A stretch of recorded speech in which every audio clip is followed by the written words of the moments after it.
I always figured peace had a sound to it. The low hum of cattle, the crackle of a coffee pot, the rustle of wind through fence wire. But peace doesn't last long in Redstone Valley, Texas. Not when someone like Victoria Hale moves in next door. It was a Tuesday morning, the kind where the air tastes like freedom and dust, when a silver SUV rolled up my dirt drive and kicked up a storm big enough to blot the sunrise. Out stepped Victoria, dressed like a country club mannequin, hair frozen, perfume lethal, and a clipboard gripped like a weapon.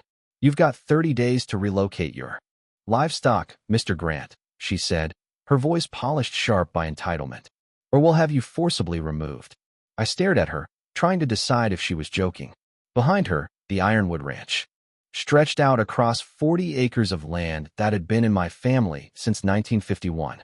The barns, the fences, the cattle, all of it carried the weight of generations. "Ma'am," I said, calm as I could, "this is private property." She smiled, tight, artificial. "Not for long." And that's how it started, a war between a rancher and a clipboard queen. "My name's Lucas Grant. 15 years in." Their mailbox the wrong shade of cream. I knew every loophole, every dirty trick. Then my grandfather passed, left me Ironwood Ranch, and I traded fluorescent lights for Texas sunlight. The world made sense, until Magnolia Ridge Estates sprouted on the horizon. Victoria Hale moved there from Houston, former realtor, self-proclaimed community builder. Within a month, she was HOA president. Within 2, she was judge, jury, and executioner of everything within a mile radius. When her first violation notice appeared on my gate, agricultural nuisance, I laughed. Figured it was a misunderstanding. Maybe she didn't realize the HOA stopped at her picket fence. I offered her coffee, a handshake, maybe a slice of pie. She declined. 2 weeks later, she came back with her cousin Darren Hale, a county code officer who looked like he'd rather be anywhere else. They spent an hour photographing my cows, my tractor, even my compost pile like it was toxic waste. 2 days later, I found a letter taped to my door, a cease and desist order from Hale and Associates Legal Services. Sounded official until I realized it was printed on cheap paper and smelled like Bath and Body Works.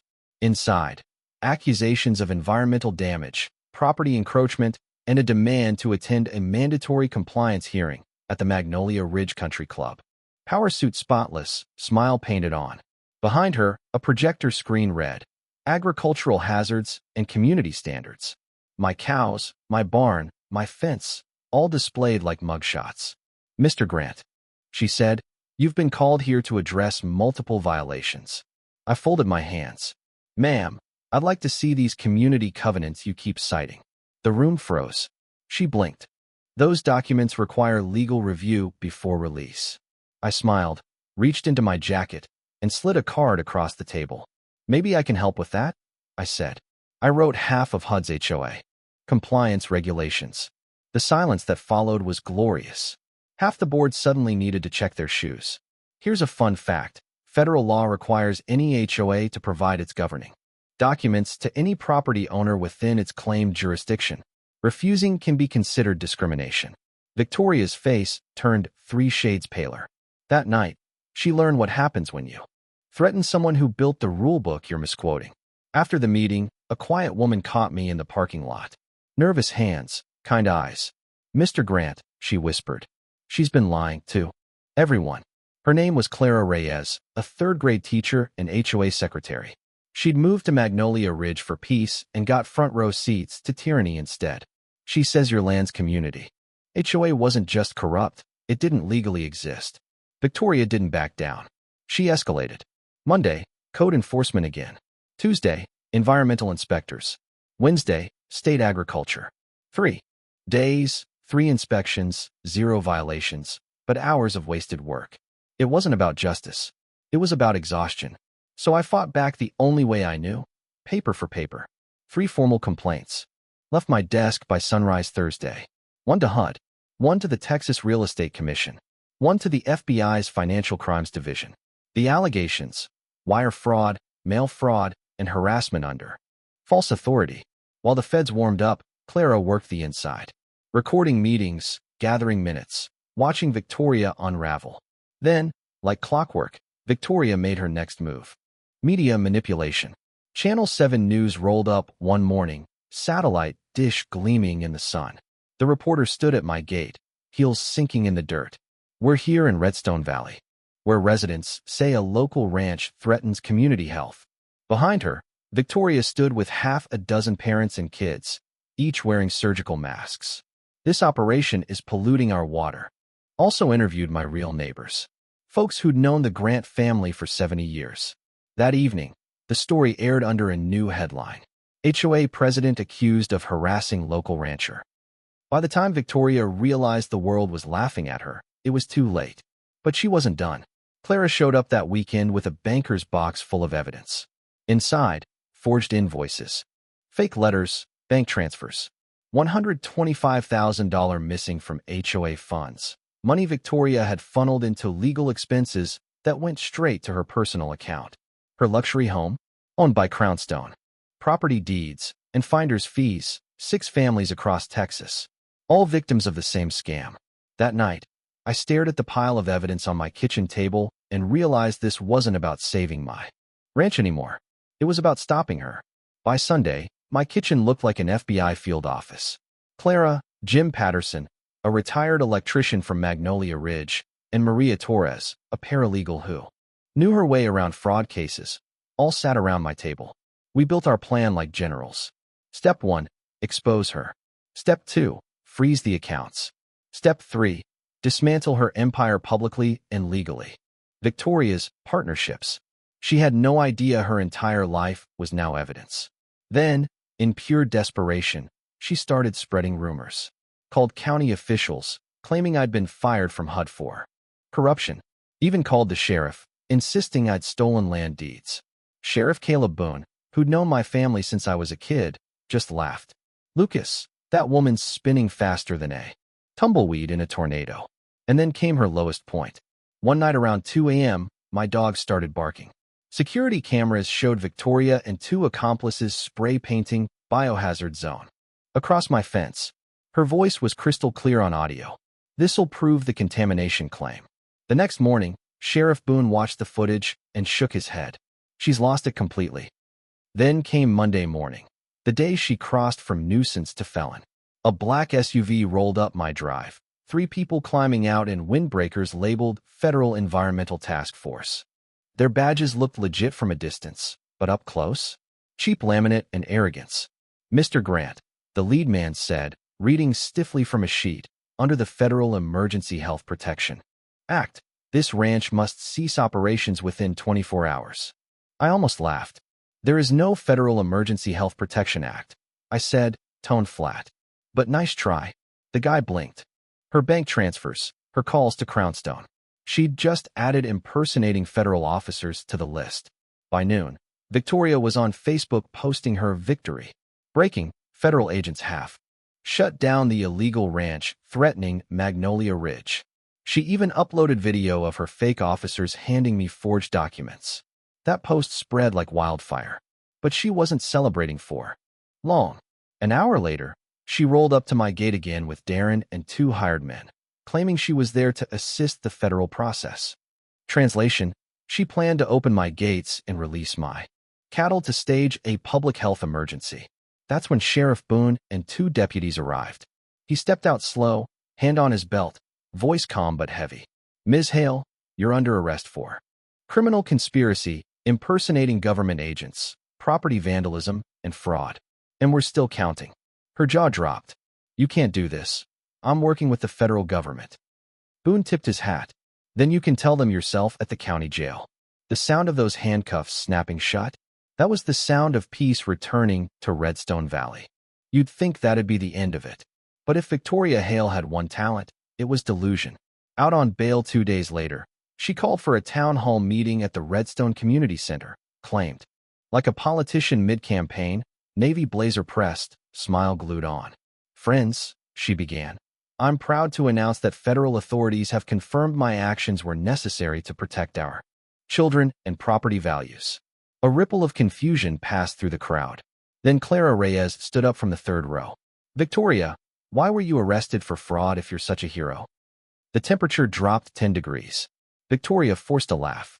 Misunderstanding. Bureaucratic mix-up. I've been in direct contact with Washington for months. Then I stood. My boots echoed against the linoleum. That part's true, I said, but not the way you think. I walked to the projector at the side of the stage, remote in hand, and clicked. The screen behind her lit up, not with her slides, but with ours. Bank statements, emails, text messages with Crownstone executives, photos of her spray painting my fence at 2 in the morning, audio clips of her hiring fake federal agents. The crowd gasped. "This is defamation," she screamed. "He hacked me." Then a voice from the back of the room. "Actually, Ms. Hale, that's evidence." Special Agent Daniel Pierce, FBI. He stepped forward, badge flashing in the fluorescent light. "Victoria Hale, you are under arrest for wire fraud, mail fraud, impersonation of federal officers, conspiracy to commit extortion, and violations of the RICO Act." Flashbulbs popped. Reporters surged forward. Victoria froze, the queen dethroned, surrounded by her own subjects. "They're lying," she shouted. "He's part of it. He's corrupt." Pierce turned to the crowd. "For the record," he said, "Mr. Grant's ranch has been inspected and found in full compliance with federal and state law. Ms. Hale has been under investigation for organized housing fraud across 3 counties." The room erupted, applause, tears, anger. And as they led Victoria out in handcuffs for the second time that week, the only sound louder than the cameras was justice landing like thunder. 6 months later, Redstone Valley feels different. Lighter. Honest. Victoria Hale is serving 15 to 20 years in federal prison. The charges read like a law textbook: wire fraud, mail fraud, impersonation, racketeering, conspiracy. The works. Crownstone Development went down with her. The feds froze their assets, seized their properties, and revoked their federal contracts. Over $200 million worth. Every family she scammed, 6 in total, received restitution. Mine included. Clara Reyes, the quiet teacher who risked everything, now serves as president of the newly formed Redstone Neighbors Association, a legitimate, transparent community board that actually helps people instead of scaring them. Jim Patterson manages maintenance. Maria Torres oversees finances. Property values are higher than ever. Turns out honesty pays better than fraud. As for me, I took the settlement money and started something new: the Lucas Grant Foundation for Rural Justice. We provide free legal aid to farmers and ranchers targeted by corrupt HOAs or greedy developers. 38 families saved so far. Every single one a victory. The ranch itself thrives. The grass grew back thick after the drought. The cattle fatter than ever. Some weekends. Buy for coffee every few weeks. He leans on the porch railing, grinning. "You know, Lucas, I've seen plenty of fools in my time, but never one who built her own RICO case from scratch." We laugh every time. And Dr. Elena Marquez, the agriculture inspector who once cleared my ranch, now brings her university students out to study sustainable ranching. "Ironwood Ranch," she says, "is proof that tradition and progress don't have to be enemies." Even the town changed. People started paying attention, attending meetings, reading the fine print on HOA paperwork. Because once you've watched your community nearly get stolen, you learn the price of complacency. Last month, the state legislature passed the Rural Property Protection Act, a bill I helped draft. Alongside the Attorney General's office, it increases penalties for organized real estate fraud and creates funds to protect generational land. It's poetic, really.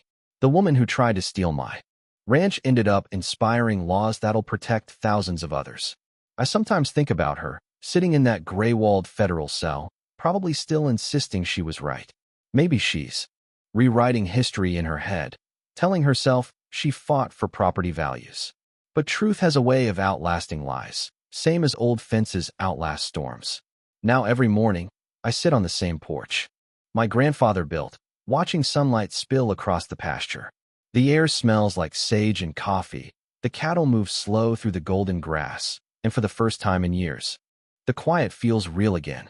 Ironwood Ranch survived, not because of luck, but because some things are worth fighting for, not with fists, but with patience, proof, and a little bit of Texas. So you'd better defend it like it's family. I did, and I'd do it again. When people ask what I learned, I tell them this: bullies thrive in silence. Bureaucrats depend on ignorance. But Knowledge. Knowledge is a weapon. And when you know the law better than the liar, justice becomes inevitable. Victoria Hale thought she could use the system to steal a legacy. Instead, the system, the one I helped build, became her undoing. She mistook kindness for weakness, paperwork for power, and arrogance for authority. She forgot the oldest rule in Texas: never pick a fight with someone who knows how deep the roots go. The sunset tonight looks like it was painted in fire.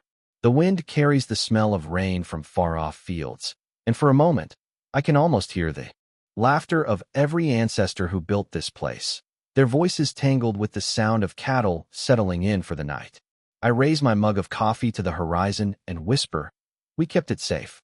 If someone tries to take what's yours, your home, your peace, your name, don't scream, don't run, don't bow. Learn the rules better than they do. Use their own system against them. Because justice isn't loud, but it's relentless. The land doesn't forget. Neither should we." This is Lucas Grant from Ironwood Ranch, reminding you that the only thing stronger than greed is grit. Make damn sure they leave empty-handed. But I asked him to wait. Let the feds finish.